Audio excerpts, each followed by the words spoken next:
গ্রীষ্মের দাবদাহে রক্তের সংকট শুরু হয় সর্বত্র। ফলে রক্তের সংকট চলছে পুরুলিয়া দেবেন মাহাতো গভর্নমেন্ট মেডিকেল কলেজ ও হাসপাতালের ব্লাড ব্যাংকেও। মঙ্গলবার পুরুলিয়া মেডিকেল কলেজ ও হাসপাতালের ব্লাড ব্যাংকে আচমকা হানা দেন প্রিন্সিপাল সব্যসাচী দাস। তিনি ব্লাড ব্যাংকের কর্মচারীদের সঙ্গে কথা বলেন, জানতে চান কত পরিমাণ রক্ত মজুদ রয়েছে।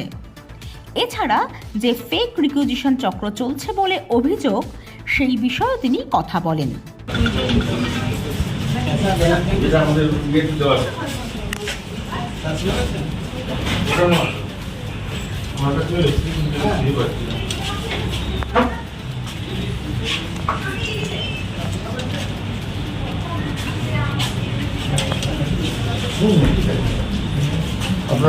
দেখলেন সেখানে?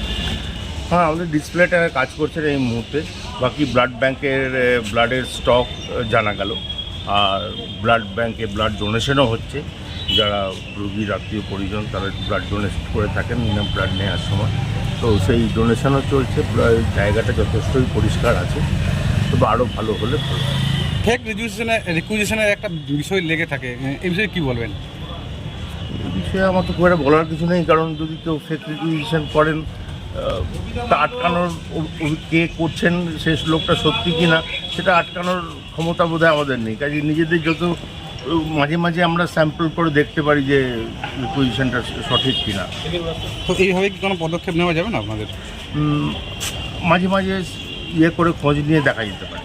আচ্ছা, এই মুহূর্তে কি দেখলেন? এই মুহূর্তে ফেক নিয়ে আমি কিছু দেখিনি। Thank you.